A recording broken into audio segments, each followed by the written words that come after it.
Welcome to the JP8Report. This is James Pierce with the JP8Report with a 2026 election interview with Coryell County Commissioner 4 candidate Justin Smith. Good afternoon, everyone. Good afternoon, Justin. It's nice to meet you. Yes, sir. Thank you for giving us a few minutes of your time. We go over the same questions that I'm asking everybody else, okay? Yes, sir. And just to let everybody know, I know it sounds like a broken record, but we got to make sure it's out there. He has paid me nothing for this interview. I have paid him nothing for this interview. And as many candidates want to participate, they can. And this will be put out on Facebook a little while later, okay? All right. That being said, tell us a little bit about Justin Smith. Well, I am a sixth-generation Coryell County citizen. My family goes back to the founding of the county. My grandmother's grandfather, Grandpa Freeman, owned most of what was between Pearl and 84 back in the day. He helped feed a lot of people back in the Depression. He had a very large operation going. So we've been in it for a long time. My dad worked for Gatesville, the city of Gatesville, for the whole time that we lived here. He was animal control, so we got all kinds of exotic animals and cool stuff around. I've lived here my whole life. Followed my wife to College Station whenever she went to school, and then we came right back here. Do you have a degree from College Station? Not from A&M. I do have a degree. It's in computer information systems, but that's through Temple College. Okay. All right. That's cool. So that being said, about where do you live in Coryell County? So I live right next to the prison. I'm actually right on the edge of Precinct 4 and Precinct 2. Off Coryell. Coryell City Road is actually Precinct 2. I'm on Carroll Drive, which is just right around the corner. It's right off of Coryell City Road. Okay. You lived there a while? It's the house I grew up in. My parents got that place in 96. We moved there. And Mom passed in 13, Dad passed in 17, and then after he passed, I ended up with the house, and that's where we moved. Oh, cool. All right. So how big of a problem is illegal immigration in Texas? Illegal immigration in Texas specifically is quite a problem, but we have been doing, since the new administration, we've been doing a whole lot better, not having to fight the federal government, bringing lawsuits against us for trying to secure borders.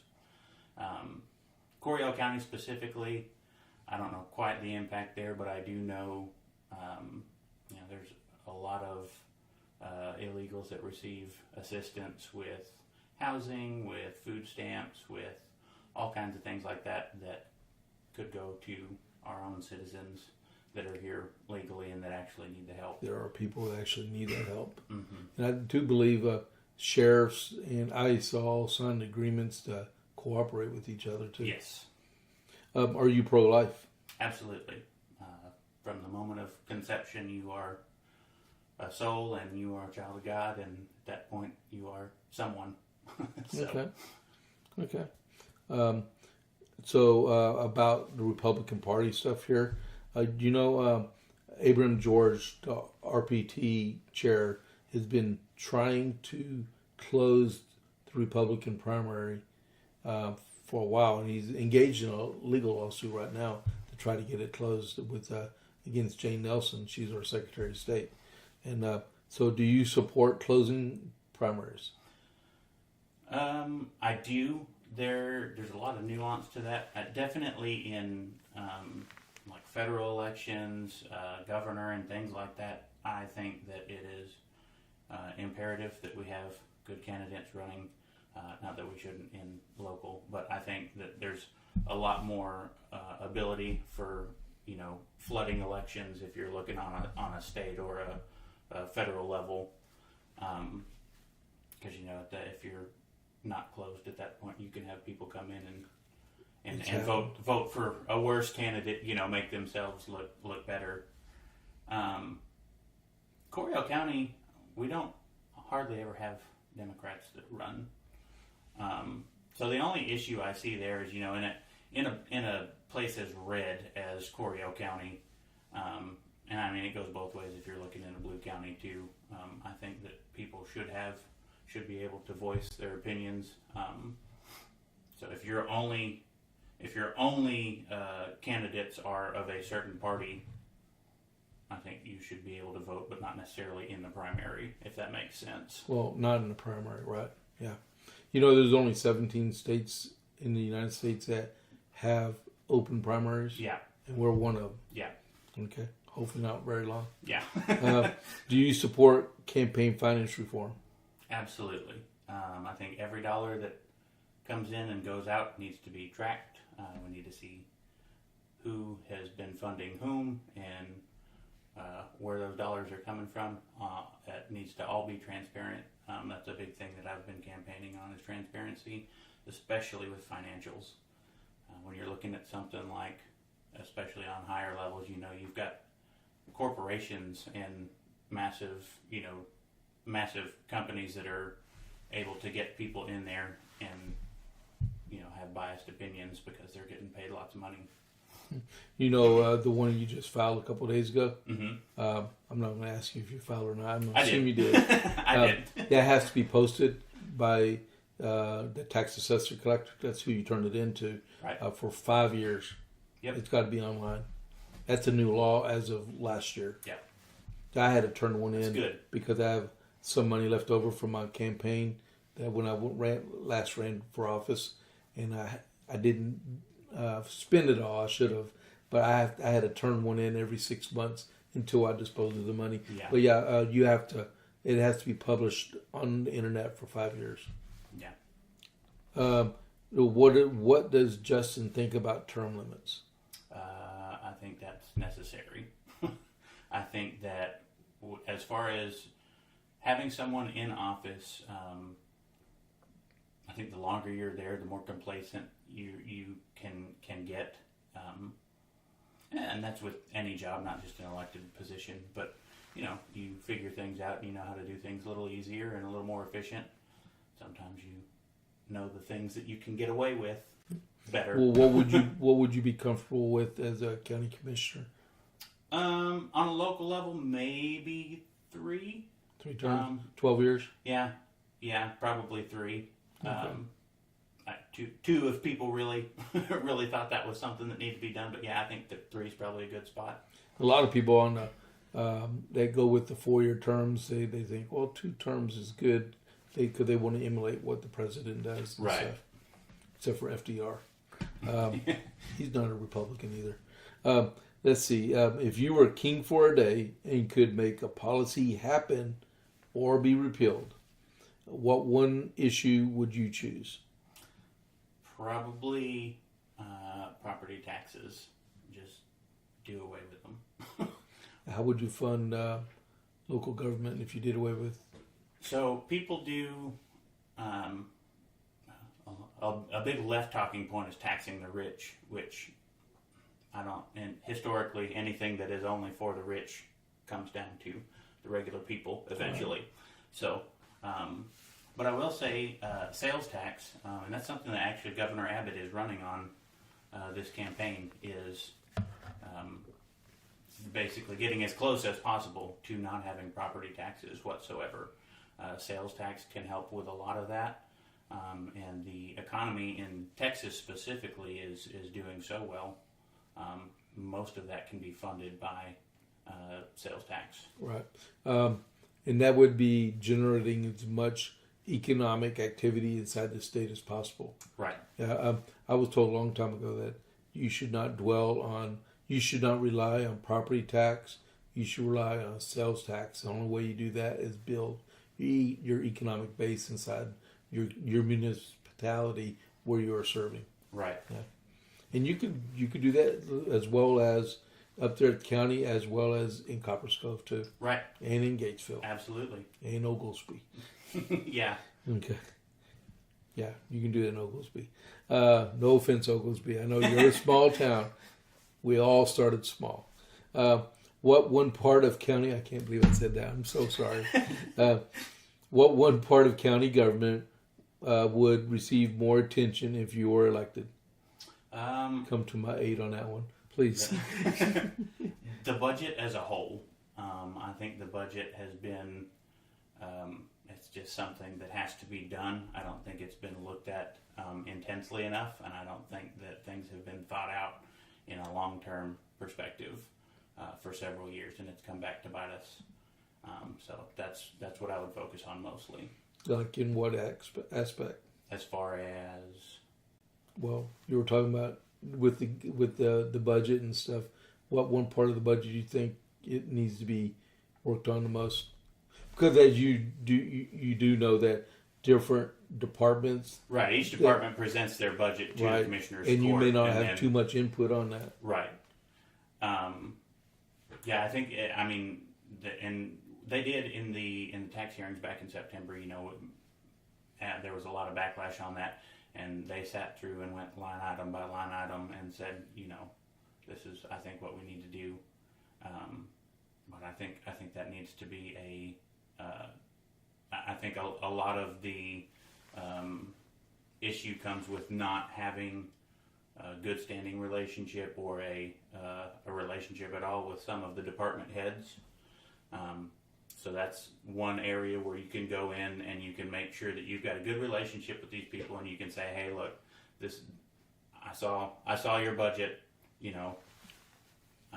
I need you to explain to me, where this money is coming from, why it's needed for this particular purpose. And then, if it's reasonable, keep it in. If it's not, somebody says, well, I just kind of wanted that. We may not have the money for you to want that, Okay. I want to ask you more questions, but I got to stick to the script. I'd be thinking more and more questions. I could ask him this, but I'll be cool. Okay. Be fair across the board. So what do you see as the most pressing needs for infrastructure or capital project in the county? So in the county, honestly, in the state, but in the county, we need to shore up our water infrastructure. I think the whole state needs to shore up water infrastructure. We have 1,500 people moving to Texas a day. That is a lot of people. Mm-hmm. That is, and for good reason. We have great reasons to start a business here and to live here. But at that rate of growth, we've got to make sure that we've got stuff coming in. And Texas is not a particularly water-rich state. Well, we have no natural reservoir in the county of Coryell. Right. Yeah, and Belton Lake was at 50. I believe it was 52% 2 years ago. I mean, I went out from the bridge and walked on the lake bed 2 years ago. There was no water in it whatsoever. And so if we continue to grow, that's one of the things that we need to plan for, is we need to be able to get these resources so that we can have businesses and we can have more homes that are properly equipped. I remember that in 2011. Yeah, we had the last huge big drought. Yeah. We had a organization day at Stillhouse, and one of the islands away, I think we were at Dana Peak Park, mm-hmm. and we walked across the new isthmus to the island in the middle of Stillhouse and did not touch water. And that was never. Yeah, I saw that once after that, back a couple years ago too. But that's like unbelievable. Yeah. But water is such a most valuable resource in our county, in our state, that we really got to protect it. Yeah. And there are other things. We got the Water Alliance that they're forming up and stuff, and hopefully it incorporates everyone. We can make some progress here. Yeah, and get a little off track here, but they're talking about the big companies putting in data centers everywhere, and they're buying up a lot of rural land. And for every, I was looking at statistics the other day, for every query, so every time somebody types something into ChatGPT, that's the equivalent of 6 gallons of water to cool That Really? Yep. See, I'm glad you're saying that because people actually know what you're talking about. Okay? Yeah. You don't want to go into office blind if you did get elected. It's like, Justin does know stuff. I do my research. That's good. And then, what are your views on the Second Amendment? I am very pro Second Amendment. I have always been that way. We've always gone, of course we can't do like we used to. My dad always talked about having a gun rack on his truck when he was in high school, and you can't do that anymore. Same here. But I do think one of the things about the Second Amendment, it does say a well-regulated militia. I'm not saying that there should be more gun control. I do think that we need to make sure that the right people have them. But everybody has a right to defend their property, and everybody has a right to own a weapon. And that's the whole point of a well-regulated militia is so that the government can't retaliate against you. That's what the Bill of Rights are for. Right. To protect you from the government, not protect the government from you. Exactly. Yeah. Now, my regular podcast, I actually have been reading Common Sense from Thomas Paine. Oh, yeah. Yeah, and matter of fact, on the 10th of January was the 250th anniversary of the publication. That's cool. Yeah, and that's why I've been reading through on my podcast, and it was published anonymously because there was no First Amendment right to free speech in the British Constitution. That is cool. Right, and yeah. So that's why later on he put his name on it. Right. But if you ever get a chance to read that bad boy, it's a good publication to read. I bet. Now you're like, now I know why they hated him after you read Yeah. that. And the Second Amendment is the Second Amendment to protect the First Amendment. Right. Yeah. So just in case Justin doesn't win the nomination, will you support and vote for the nominee? I will. I do think that I don't know if that's actually that may be a moot point, because I've heard that they don't even put you on the ballot if you're. No. What I'm saying is like, let's see, if Keith wins the nomination for re-election, right, Mm-hmm. and comes up November, and are you going to vote for him? Oh yeah. Or whether it be you or Starkey or I forgot the other person. Right. But yeah, you would support the eventual nominee, Yeah. no matter what, and Yeah. you would hopefully they would do that to you if you win the nomination. Right. Well, what I was saying was I don't think that, so in the November election, because I'm with 4 people running, I think it's highly likely that we'll have a runoff in May. You doubt your abilities? I don't You don't have my have to. abilities. You don't have to answer that. But yeah, you're right. The chances of Chances of a runoff in May are pretty high. Yeah. But I was saying, I believe in the November, unless a Democrat runs, I don't think you even get put on the ballot. Yeah, it depends on if they cancel the election part or not. Gotcha. Yeah. But yeah. But absolutely. you wouldn't take office until January though. Right. Yeah. But yeah, whoever gets the vote of the people, that's who gets it. Okay. All right. So for our last question, okay. Well, let's put another one in there because I've been adding a little bit here and there. What's your view on transparency during the commissioners' meetings and workshops? Transparency is key. I think that it is something that really needs to be done. I think we need cameras in the commissioners' court and microphones.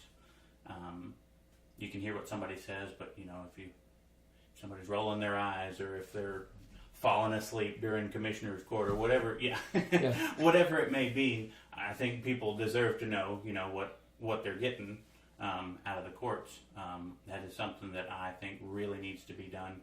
I work in the IT profession, and I will stand on it. I have told people I will, on my dime, I will put that equipment, that AV equipment, in commissioner's court, if that's at all possible. You just told that to everybody. I did. I will stand behind it. I promise. Okay. All right. Yeah. Because I did mention it. I don't know who I was talking with, but you can get a written transcript of the minutes, and you can tell how someone's frame of mind is And you can even, like you said, on a tape recorder. Right. You a tape recorder, but you listen to Showing your just age the here, audio. James. Yeah, we're doing Spotify, which is sound. You can't tell if someone's like what the expression on their face is or their Exactly. demeanor. But when you're looking at them on video, you see and hear everything. Yep. And you see everything, the whole concept, what's going on, because he could be talking, the person right next to him could be distracting him to a point or trying to push him on, and that's really good. I'm glad you brought that up and stuff. So transparency is very important. Absolutely. No matter what level of government you're in. Oh yeah. And what about having commissioner meetings in the evening? Maybe not the workshop, but at least the actual commissioner meeting. I think that's a great idea. Currently, they, I believe, are set at 9 a.m. 2 Tuesdays of the month, and what if you're at work? Yeah, the majority of taxpayers who are going to be affected by these decisions can't make it to a 9 a.m. Tuesday meeting. Yeah, and they can't see it on video because y'all don't video it. Right, and you can't take your lunch an hour after you get to work either. Yeah. even if you were to go that far and say, "Well, I want to take my lunch and go to some of those meetings last 4 or 5 hours." Well, yeah. Yeah. Oh yeah. When I was on the city council, I think I only had like 2 meetings in 3 years that went over 2 hours, and I was drained after that. I was drained. Let's see, and then for our last question, this is for you. Okay.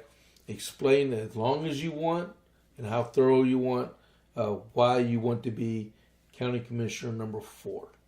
Okay. I like that you asked that question because I met a lot of people back in September at the tax hearings, and I had a lot of people that were telling me that I should run, and I hadn't even considered the thought until then. And then I talked to my wife about it and we prayed about it a little bit, and I said, yeah, I think this is something that I might want to do. And we went to a couple of things and a couple of different get-togethers, and people were asking me, why do you want to run? And I was saying, well, I've met people in the community that have called me to do so, and that was my answer for a while. Was I'm trying to do what the community wants. And one night we got home, and my wife said, "That's not a good enough answer." And I said, "What do you mean that's not a good enough answer?" And she said, "They're not asking you why other people want you to run. They're asking you why you want to run." Mm-hmm. I said, "That's a good point." So I thought about it, and really, I think what really makes me want to run is from the time I started thinking about careers as a teenager, get into high school and people start saying, you need to start thinking about what you're going to do with your life. I certainly didn't think I'd be doing tech, but that's where I'm at. But I've always wanted to positively impact the lives of as many people as I possibly can. And I can't be Captain America, unfortunately, because I'm not a superhero. But got to do something. And everybody's got their own superhero skill. Yeah, exactly. And that is something that I have always held myself to. Is I want to do what will make the biggest impact for the most people and make their lives better. And so that is what I am standing behind now into my adulthood. I want to be able to help people and as many people as I possibly can. Okay. You good? I think so. All right. You want people to vote for you? Absolutely. Tell them. Well, if you elect me for your commissioner, I will do my best to be transparent and to help you with anything that I can help you with. That's the whole point of being in public service, is helping people, and that's really what I want to do.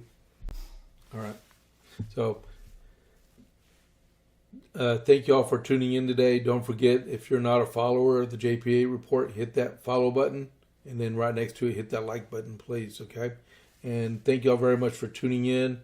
And so this is, don't forget, March 3rd is the primary, and early vote is February 17th to February 27th.